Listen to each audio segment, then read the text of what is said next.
got a beautiful tree out of the bush that fell, because we take the ones that fall. We don't want to take the live ones. So a beautiful tree that fell, and now we're going to split it and pile it, and it'll dry all summer, and we'll have wood for the winter.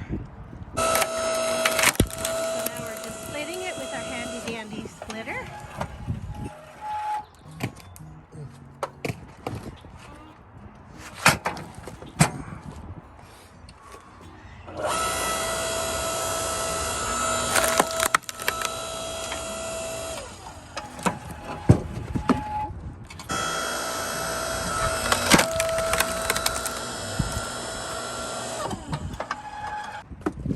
Daisy May, are you helping with the wood?